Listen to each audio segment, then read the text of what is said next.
Bonjour Credo, bienvenue à tous nos invités. Je me nomme Francis Leblanc, enseignant de Credo. Aujourd'hui, on va continuer notre série sur la restauration, mais cette fois-ci, on va aller dans la restauration du cœur.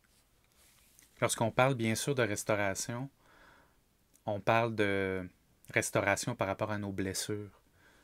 Des blessures qu'on peut avoir eues par des relations difficiles avec d'autres ou des événements qui sont arrivés qui nous ont blessés profondément. Puis c'est pas tout le temps euh, facile à identifier, facile à guérir surtout. Puis je crois profondément que Dieu désire notre restauration à tout égard.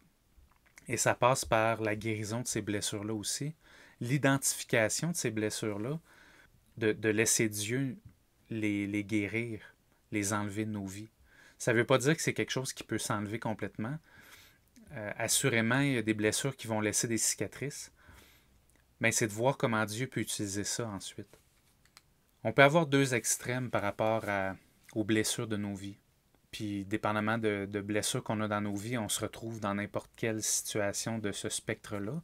Un des extrêmes, c'est de nier complètement la blessure, de la cacher avec une façade, consciemment ou inconsciemment, puis de se promener avec ces pièces brisées-là dans nos mains sans s'en rendre compte, ou continuellement en les cachant aux autres, puis en pensant que ça n'a pas d'impact sur nos relations. Un autre extrême, c'est comme on pourrait dire, c'est moins beau à dire, mais de se rouler dans la boue de nos blessures, puis de rester dans cette boue-là par choix. Pas parce qu'on est tellement capable de les régler. Je mets pas de fardeau ici sur personne, mais parfois on a une attitude par rapport à nos blessures qu'on reste dedans, on les rumine, puis on les prend peut-être comme des cicatrices d'honneur, parfois même s'ils ne sont pas guéris. Puis ça, c'est un autre extrême. Puis à travers tout ça, je veux qu'on regarde aujourd'hui différents principes qui peuvent nous amener à cheminer avec Dieu, puis à le laisser agir puissamment au niveau de ces blessures-là. Puis nous transformer dans quelque chose qui est glorieux, qui va, qui va lui donner encore plus gloire. Parce que c'est ce qu'il veut. Il veut nous parfaire, nous guérir, nous restaurer pour lui rendre gloire. Un des passages qui me bénit beaucoup puis que je reviens continuellement dans plusieurs messages, c'est Ésaïe 61 qui exprime très bien cet aspect-là de Dieu. L'Esprit de l'Éternel, du Seigneur, est sur moi, car l'Éternel m'a oint pour annoncer aux humiliés une bonne nouvelle. Oui, il m'a envoyé afin de panser ceux qui ont le cœur brisé, d'annoncer aux captifs leur délivrance et à ceux qui sont prisonniers leur mise en liberté, afin de proclamer pour l'Éternel une année de faveur et un jour de rétribution pour notre Dieu, afin de consoler tous ceux qui mènent deuil, et d'apporter à ceux qui dans Sion sont endeuillés la splendeur au lieu de la cendre, pour mettre sur leur tête l'huile de l'allégresse au lieu du deuil, et pour les vêtir d'habits de louange au lieu d'un esprit abattu, afin qu'on les appelle les chaînes de la justice, la plantation de l'Éternel qui manifeste sa splendeur. Maintenant, je voulais vous expliquer ce qu'est le kintsugi. C'est un art japonais qui est empreint aussi, comme plein de choses au Japon, par une philosophie profonde. Évidemment, c'est pas issu du christianisme, mais je trouvais que ça s'appliquait tellement bien à comment Dieu nous voit. Le kintsugi, au niveau matériel artistique, c'est de prendre des objets brisés, comme une tasse, un vase, un bol, qui, une fois brisés, ne servent plus à rien en tant que tels, mais de les restaurer en prenant une laque qui contient beaucoup d'or, puis venir recoller ces morceaux-là, de sorte que l'objet est à nouveau utile, à nouveau entier, mais qu'on voit toutes ces brisures-là qu'il y a eu couvertes maintenant d'or. Pour les Japonais, c'est quelque chose de magnifique, puis comme vous pouvez voir sur cette image-là, ça peut être très beau. Puis je trouvais ça intéressant, comme eux le font aussi, de l'appliquer à l'être humain, que c'est pas parce qu'on est brisé qu'on n'a plus de valeur, c'est pas parce qu'on a eu des blessures qu'on n'a plus de valeur, puis qu'on ne sert plus à rien. Oui, ça se peut qu'on a des moments dans nos vies que tant qu'on n'a pas réglé des choses, on ne peut pas aller plus loin. C'est normal, c'est ça l'être humain. Mais Dieu a un plan glorieux de venir appliquer son mélange à lui d'or, doré, puis de venir faire ressortir ces blessures-là comme étant, oui, comme étant une gloire de ce que Christ peut faire dans les gens. Donner gloire à Dieu de sa rédemption et sa restauration dans les vies. Puis après ça, de pouvoir être utilisé encore mieux utilisé par Dieu dans des domaines où on a des relations avec des gens qui ont le même genre de blessures, puis que si Dieu a fait une œuvre ou est en train de faire une œuvre de restauration dans nos vies, on peut témoigner, puis on peut accompagner ce frère, cette sœur-là, dans cette même restauration-là. Maintenant, on va regarder 8 principes qui sont beaucoup utilisés dans les rencontres de vie renouvelée, de Celebrate Recovery, pour amener le disciple de Jésus à cheminer vers une guérison, puis à remettre les choses entre les mains de Dieu, puis en même temps d'avoir un temps justement de partage. Pas de partage dans le sens où les autres ont le droit de dire quoi que ce soit dans nos vies, mais plutôt de mettre à nu des choses dans nos vies, puis de mettre en lumière des choses dans nos vies. Parce que Jésus dit dans la parole, la lumière chasse les ténèbres, puis quand on confesse des choses les uns aux autres, ça enlève la puissance de l'ennemi sur ces choses-là, ça proclame la puissance de Dieu dans ces domaines-là de nos vies. Un premier principe, on a la réalisation. Donc, admettre notre impuissance, admettre que par nous-mêmes, on est pauvre en esprit, par nous-mêmes, on ne peut rien faire, on est impuissant. Puis en quelque sorte, c'est vraiment de vaincre le déni, puis d'affirmer que c'est Christ qui peut faire les choses dans nos vies. Voici d'ailleurs quelques versets que je trouvais qui mettaient en lumière ces choses-là. Puis vous allez remarquer, chaque principe va être suivi d'un verset qui vient des Béatitudes, qui est vraiment Matthieu 5, qui est vraiment le passage principal de la Bible qui appuie tout le ministère Vie renouvelée, puis en grande partie le cheminement qui est fait dans la parole de Dieu passe par les Béatitudes au niveau de ce ministère-là, de ces rencontres-là. Puis ensuite, j'ai rajouté quelques versets que je trouvais qui faisaient écho de ça également. Heureux ceux qui se reconnaissent spirituellement pauvres. Matthieu 5, 3. Je ne fais pas le bien que je veux, mais le mal que je ne veux pas, je le commets. Romains 7, 19. Tu dis, je suis riche, j'ai amassé des trésors, je n'ai besoin de rien. Et tu ne te rends pas compte que tu es misérable et pitoyable, que tu es pauvre, aveugle et nu. Apocalypse 3, verset 17. Un autre principe, la confession de foi. Et ici, c'est comme vous voyez, ça peut être similaire au cheminement de quelqu'un qui devient un disciple de Jésus. Mais on est tous appelés à vivre l'Évangile jour après jour, puis dans tous les domaines de nos vies, de remettre les choses à Jésus, puis de proclamer les choses. Puis ici, la confession de foi, c'est vraiment ça, c'est d'arriver à dire Dieu est tout-puissant, croire profondément que Dieu veut restaurer ces choses-là dans ma vie. Dieu veut guérir ces choses-là dans ma vie. C'est un Dieu d'amour. Heureux ceux qui pleurent, car Dieu les consolera. Matthieu 5, 4.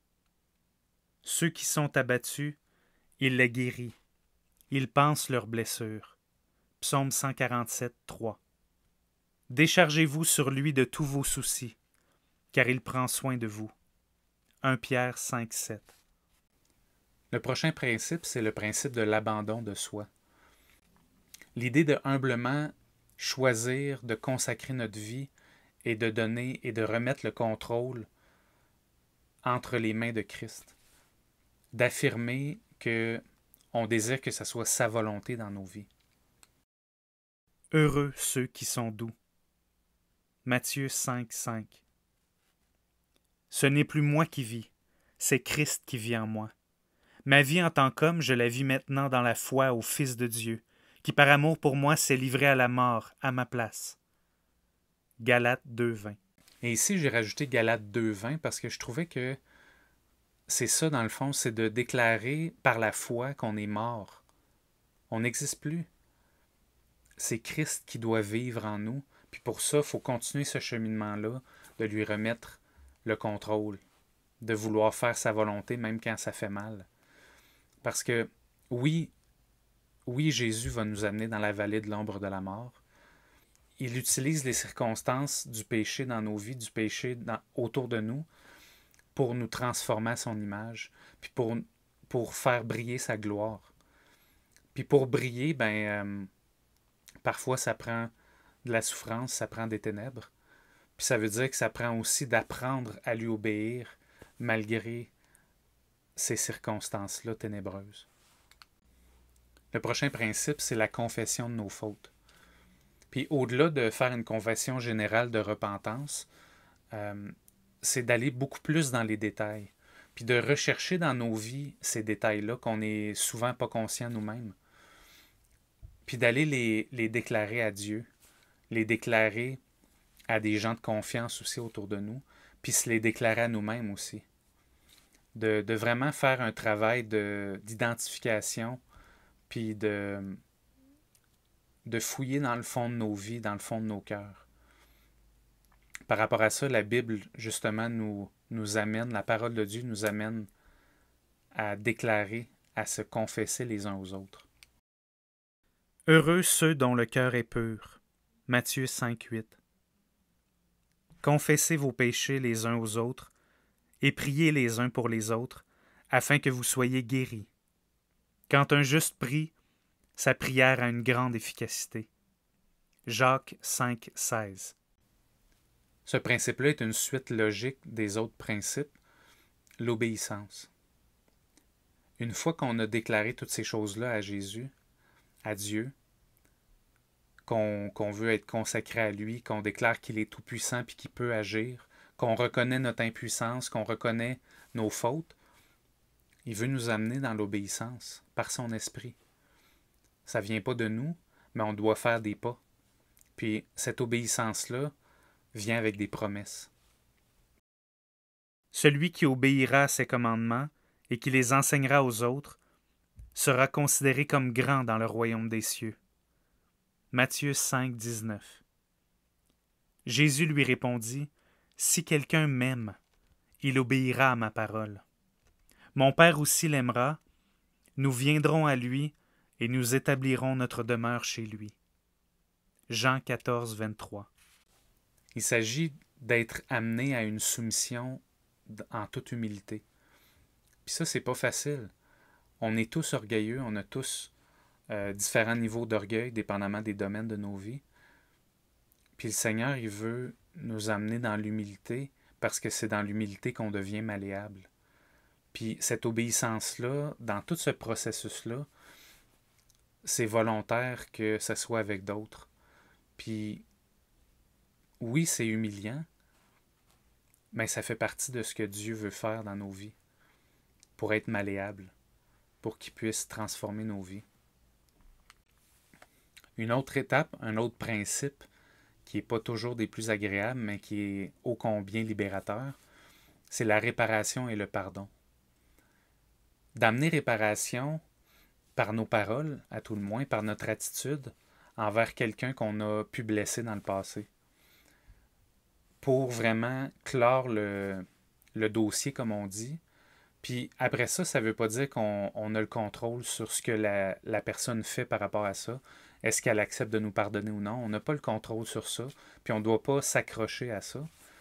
Mais juste de demander pardon, de chercher la réparation autant qu'on le peut, c'est pas toujours possible, puis de remettre le reste entre les mains du Seigneur. Puis là-dedans, c'est très important, le pardon de soi-même. L'autre aspect aussi, c'est de nous-mêmes pardonner ceux qui nous ont offensés. De cheminer dans ce pardon-là par choix, par proclamation régulière qu'on veut les pardonner, Puis évidemment, d'utiliser, de s'en remettre à Christ, de chercher son aide là-dedans, puis d'être renouvelé par son esprit là-dedans. Parce que par nous-mêmes, le pardon ne vient pas naturellement. Le pardon, parfois on a l'impression qu'on recule, puis que je pensais que j'avais pardonné à cette personne-là, puis pourtant, j'ai encore un regain d'animosité sur un domaine. De continuellement refaire le choix, refaire l'effort de mettre ça de côté, puis de choisir de pardonner. Heureux ceux qui témoignent de la bonté, heureux ceux qui répandent autour d'eux la paix. Matthieu 5, versets 7 et verset 9. Si donc, au moment de présenter ton offrande devant l'autel, tu te souviens que ton frère a quelque chose contre toi, laisse là ton offrande devant l'autel, et va d'abord te réconcilier avec ton frère, puis tu reviendras présenter ton offrande. Matthieu 5, 23 et 24. Suite au pardon, au désir de réparation, le prochain principe est essentiel. C'est vraiment la recherche d'une nourriture spirituelle qui va venir renouveler nos pensées, renouveler nos cœurs, changer nos attitudes, parce que la parole de Dieu est puissante. C'est l'esprit qui donne la vie. La chair à elle seule ne sert à rien. Les paroles que je vous ai dites sont esprit et vie. Jean 6, 63. L'esprit, c'est ce qui anime la parole de Dieu dans nos vies. C'est ce qui nous permet de venir, on pourrait dire, la digérer, l'assimiler, que ça vienne faire une vraie différence dans nos actions. Puis c'est pas facile, c'est pas par nos propres forces, justement. Puis, ô combien de fois j'ai lu la parole de Dieu comme si c'était une liste à cocher, puis passer à d'autres choses, puis une demi-heure après, une heure après, une semaine après, avoir oublié ces passages-là, puis avoir même pas essayé de les appliquer dans ma vie. Puis je nous encourage à ne pas faire ça. De ne pas essayer de transformer nos disciplines spirituelles en légalisme, mais de vraiment les remettre à Jésus pour que ça soit lui demander à son esprit de nous éduquer, les faire écrire sur nos cœurs, parce qu'il n'y a pas d'autre moyen. Et tout ça mène au dernier principe, qui est de briller. Tous ces principes-là, c'est des principes d'être un disciple de Jésus, en fait. Puis Jésus veut nous restaurer, puis il nous l'a montré aussi avec plein d'histoires de ses disciples, comment ils n'étaient pas du tout parfaits, puis ils ont eu à vivre des brisures puis des réparations de Jésus. Puis évidemment, ils ont été aussi transformés par son Saint-Esprit. Puis Jésus veut ça dans nos vies pour qu'on puisse lui rendre encore plus gloire. Pas comme condition de notre salut, mais comme par amour, puis pour qu'on puisse témoigner encore mieux son amour autour de nous en emmenant d'autres personnes à être restaurées. Puis c'est pour ça qu'il veut qu'on brille. Il veut qu'on brille de par son esprit. Il veut qu'on brille de par sa lumière qui est venue transformer nos vies. Vous êtes le sel de la terre. Vous êtes la lumière du monde. Une ville au sommet d'une colline n'échappe pas au regard. Matthieu 5, verset 13 et verset 14. Et donc, que par ces cicatrices-là guéries, mais toujours apparentes, comme le kintsugi, qu'on puisse amener les gens à nous poser des questions, qu'on puisse se mettre dans des situations où on est vulnérable, on est peut-être dans une situation d'humilité, de dire oui, j'ai eu telle chose dans ma vie, mais le Seigneur les a restaurés. Le Seigneur les a restaurés parce que je l'ai laissé agir dans ma vie. Puis il est tout-puissant, mon Dieu et mon roi. Psaume 40. J'ai mis tout mon espoir en l'Éternel. Il s'est penché vers moi, il a prêté l'oreille à ma supplication. Il m'a fait remonter du puits de destruction et du fond de la boue. Il m'a remis debout, les pieds sur un rocher, et il a affermi mes pas. Il a mis dans ma bouche un cantique nouveau, et la louange pour notre Dieu. Quand ils verront ce qu'il a fait, ils seront nombreux à le craindre, et à mettre leur confiance en l'Éternel. Bienheureux l'homme qui fait confiance à l'Éternel, et ne se tourne pas vers les gens orgueilleux et enclins au mensonge. Ô Éternel mon Dieu, toi, tu as accompli tant d'œuvres merveilleuses, et combien de projets tu as formés pour nous. Nul n'est semblable à toi. Je voudrais publier, redire tes merveilles, mais leur nombre est trop grand. Tu n'as voulu ni offrande ni sacrifice. Tu m'as ouvert l'oreille, car tu n'as demandé ni holocauste, ni sacrifice pour le péché. Alors j'ai dit, voici, je viens. Dans le rouleau du livre, il est question de moi. Je prends plaisir à faire ta volonté, mon Dieu, et ta loi est gravée tout au fond de mon cœur.